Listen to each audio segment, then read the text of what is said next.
Welcome to the McLibel DVD commentary track. My name's Franny Armstrong and I was the director of this film. I'm Dave, one of the defendants in the case. Hi, I'm Helen, and I spent too long being involved with it.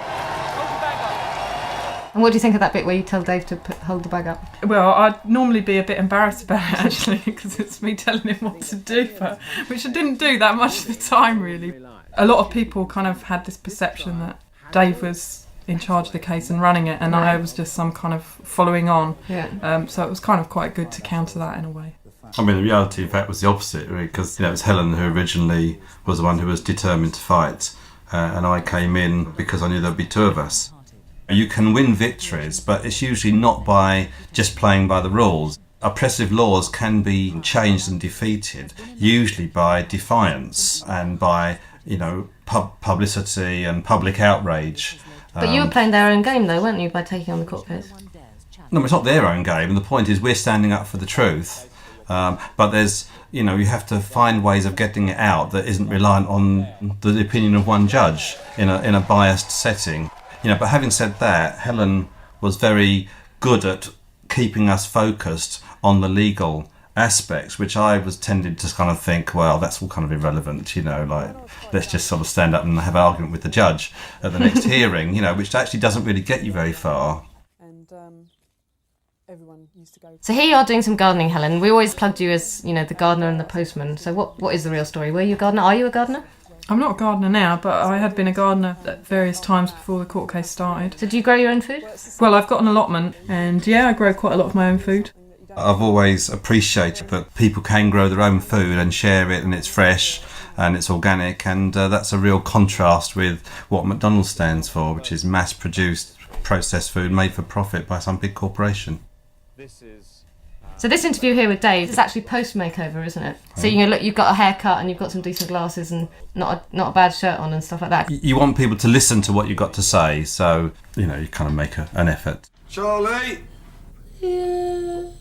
So now we've got a very special guest with us here today. Is Mr. Charlie, son of a certain Dave Morris. How are you doing, Charlie? Doing fine, thank you. Good. How old are you now? I'm 15. So you're not embarrassed seeing yourself then? No, not really. It's because I'm in one of the biggest court cases in England's history on film. And you're the star? Yeah. He's growing up in a very hostile environment. All the images that are forced on kids from advertising. So what's the main change in your dad since the court case finished? Well, he's more relaxed and he seems to talk more. Now he makes proper dinners. He tries. What's his best dish? He makes lasagna and maybe some roast potatoes and gravy and salad. Always has salad. So this is one of your favourite bits, this graphic, Helen, isn't it? Yeah, I saw this and I just thought, this is outrageous. It makes it sound like I'm following Dave around. I was trying to get you to change it and you steadfastly refused. No, I was saying if you could give me one word which meant that you came along later than him in time that wasn't follows, I would very happily change it. I mean, here you can see that the leaflet's churning off the presses. In fact, I wasn't actually involved, neither of us were involved in writing the leaflet. That's a real big irony. So who did write it? There was a sort of subgroup in London Greenpeace who just basically got on, and they were the people behind the anti-McDonald's campaign. That McDonald's were actually aware that the London Greenpeace leaflets were out of print. Their own spies were recording this in their notes of the meetings, that the leaflets had run out, that the anti-McDonald's campaign was not the big focus of the group. And I think that actually they chose to strike at that moment because they thought because it wasn't a big campaign of the group, London Greenpeace then wouldn't bother to fight it, which would then mean that they could parade it around to all the other groups around the country and around the world. Hey, London Greenpeace have backed down and they've said that, okay, we accept these things aren't true. So Helen, you actually suspected that the spies were spies, didn't you? Not all of them. There were a few of them that we kind of were suspicious about. I then tried to follow one of the spies. Anthony, to find out where he was going, and I put on a wig and was trailing him down the street into the underground. They actually did do some illegal things, didn't they? Like breaking into the office and stealing letters and stuff like that. Yeah, that's true. I mean, the whole thing was completely unethical and disgusting, and I'm glad it all came out because, of course, it was all secret. But as a result of the court case, we finally got all their secret notes that they'd been taking. I like the bit where one of the spies is spying on another spy. They didn't realise it's another spy. They're going, so-and-so's acting a bit suspiciously. At some meetings, there were as many spies as campaigners present. This is one of the maddest coincidences of McLibel. My sister was doing a nutrition course. My sister's the kind of person where people want to confide in her and tell them secrets. So they went out together, Jan, who's really called Fran, and my sister, after their nutrition course one day and had a few drinks. And then Jan said, I want to tell you something that I've never told anybody before, and said to my sister that she used to be a spy and that she'd once been a spy for McDonald's. And my sister obviously fell off her chair and said, you're not talking about the McLibel case, are you? Because I was making the documentary by this stage. That's how you got in touch with Fran, wasn't it? That's right, yeah. And then in the end, Fran gave evidence for you. Yeah. There were 5 people in London Greenpeace who got writs, and I think basically they were the people that the McDonald's spies managed to follow home and get their addresses. The other 3 people reluctantly decided that they would pull out. And how were you feeling at that point, Dave? Well, I had a lot of domestic problems which I had to sort out, and I didn't really want to get involved with the case, especially I wasn't really involved with the campaign anyway. So McDonald's wasn't a big issue for you? Not really, no. You know, but hey, if they're up for it, then I'm up for it.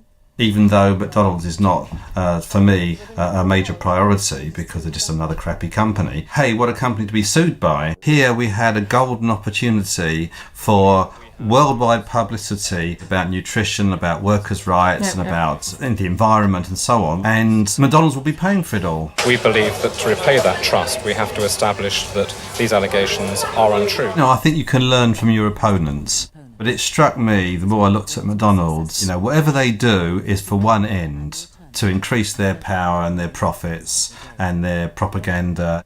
But it was always about getting the publicity, wasn't it? When I took it on, I didn't even think about publicity for the campaign. I was just thinking, I'm not going to apologise to you, and what have I got to do in order to not do that? However, if I'd thought that it was going to last 10 years, I might just have said, I don't recognise your right to use the legal system to silence people, and I'm not going to recognise your judgment. And then you'd have gone to jail for a couple of months. Yeah, if that's what it takes, yeah. Probably a couple of months inside would have been easier, yeah. In our society, life is a war because the rich and powerful are extremely rich and powerful, and getting more so and having more damaging effect on our society and on our planet. Basically, people have to fight back, and there shouldn't be any illusions that that's going to be easy. Look at the state of my flat there. It's completely full of papers. I was living in a tiny 1-bedroom flat at the time, and where, as you can see there, I had to have all the files out in the hallway, all over my living room floor. Because my main motivation is to see a better world and to stand up to injustice. It's all good news, even though we had to go through the mill to get that far. I remember the first time we went to court. It's a really huge and sprawling Gothic building with all these corridors leading nowhere and stairs and back stairs. We just heard, we've got to go to court 36 today. Where's court 36? Everything seemed to be to intimidate and try to impress with the sheer power of the place. Here's the judge, Justice Bell. We were doing something completely different, and Dave went, look, there's the judge, there's the judge. So we just got that tiny, tiny little shot of him. Richard Rampton QC at about £2,000 a day, as well as a junior barrister and about 7 solicitors and clerks from a leading city law firm. Dave and Helen were representing themselves. The fast food company McDonald's has begun a high... We wanted to put McDonald's point of view across, and McDonald's expert witnesses weren't allowed to speak to us. I mean, we wrote to several of them asking for interviews, and then we would get letters back from McDonald's, who we hadn't written to, which is actually why we ended up having to do courtroom reconstructions. So far as McDonald's are concerned, anybody is free to express his criticism in whatever form he wishes. Now I'm here in Soho with Mr. Ken Loach himself. How are you? I'm well. And so why, when some nobodies who'd never made a film before came and asked you to help them out, why did you say yes? Well, clearly it was an important point of principle for the 2 people who had told the truth about McDonald's. It was very important that they should be defended, and I was very impressed with your making of the film, and so I was anxious to help in any small way I could. Are you a big fan of McDonald's? I'm not a fan of McDonald's, no. In fact, it's I don't think anyone from our family's ever been in, as far as I know. They haven't told me about it anyway. When did you 2 last eat at McDonald's? I've never eaten there in my life. I used to occasionally go in for one of their triple thick shakes, but then when I discovered it had equivalent of 12 spoonfuls of sugar in it, it put me right off. I went on my first ever date to a McDonald's. You didn't? I did. I never told you that. No. So I was in Africa in 1994 and I called my dad and he said to me, "Have you heard about this trial in London that's going on? It seems to be very you. Why don't you borrow my camera and make a film?" And as soon as I found out more about the trial, I realised that it had all the issues that I'd always been passionate about, but with this brilliant human story at the centre of it. And they said to me, "You're too late, because we've got 8 other production companies have already contacted us, and they're all busy trying to get commissions." A while later, Helen and Dave contacted me again and said, "Nobody's managed to get a commission. They've all dropped out." Everybody that on our side was giving their time for nothing because they believed in what was going on. I think what we must have said to you was, well, you know, if you haven't got a commission, it doesn't stop you making a film. That's exactly what you said to me, Dave. That's well, okay. I had no intention of being a filmmaker or anything like that. It was more that I just thought the story was brilliant and it should be told. It was supposed to take only about 6 months, but it ended up taking, well, the actual film itself took about 3 years on and off. That was 7 years ago, and here I am making the DVD and doing screenings and distributions and websites, and so it's been a good 10 years of my life as well, on and off. Dr. Arnott, is it not a fact that many responsible international... Keir was saying to me that you've probably got, between you, more courtroom experience than almost all barristers. Because obviously most cases don't go on so long and, you know, they only have a couple of days in court and then it's, you know, 3 months preparation. I think you need to see people when they're really in the heat of battle, because that's when they reveal themselves. There was no money for a courtroom, so it's more or less all done in close-up, which I think I could probably have done it better in retrospect, but then there you go. I mean, the main thing was to record what was said, really. Equally convincing evidence from other studies which fail to demonstrate that. Is it the main reason you make films, to make change in the world? No, I make films because I make films, really. You know, like people write books or paint pictures, but nevertheless the choice of stories or the choice of characters or situations that you want to explore obviously reflect how you think the world is and the way the world runs. The film that you've made is a very good film, and a lot of the politics does come out, but I think that there's too much on the human... But the very fact that you fought the case, the very fact that, you know, you are as obsessed as you are, we're trying to get these issues out to people who are not as interested as you, you know, they don't want to sit through 313 days in court and 60,000 pages of evidence. I don't want to sit through it either, actually. You need a little bit of sugar on the medicine. And you two are the sugar. I don't actually think it's true that people aren't interested in the issues. You know, if you go anywhere and start listening in on someone's conversation, it's something that they aren't happy with, but it's not something that they see as they can change. This actor here is in Star Wars. I think he's head of a planet or something like that. Head of a planet? I don't know what he is, but he has a very long pointy beard. I know that in Star Wars. Would that be a reasonable statement? Well, it depends to whom it is directed.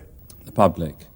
If it's being directed... It actually took 3 or 4 hours of cross-examination, and I was really nervous because I knew that at some point I was going to have to kind of put the extract from our own document to them, but trick them so they didn't realise. It was kind of a theatrical moment, but I was thinking this is going to look good when it comes out publicly. A direct quote from the London Greenpeace fact sheet. When Franny does the reconstruction, When directed by Ken Loach. Loach. When Ken Loach does this bit. Well, what's the best thing that ever came out in terms of change from one of your films? I think it's never quantifiable. I mean, it's never kind of one-to-one. You make a film on a subject and therefore there's an immediate change because life is more complicated than that. If you're lucky, you get little dialogues and questions, and in a sense, a film is just one more voice in the chorus of whichever side you're on. Well, we used to get a lot of letters saying, you know, I agree with everything you say, and from now on I'm not going to McDonald's, I'm only going to Burger King. We made similar mistakes in the beginning of letting the audience off the hook. Well, Catacomb Home is an example of implying that there was a way out of this situation without confronting, in that case, the ownership of the land, the location of employment and so on.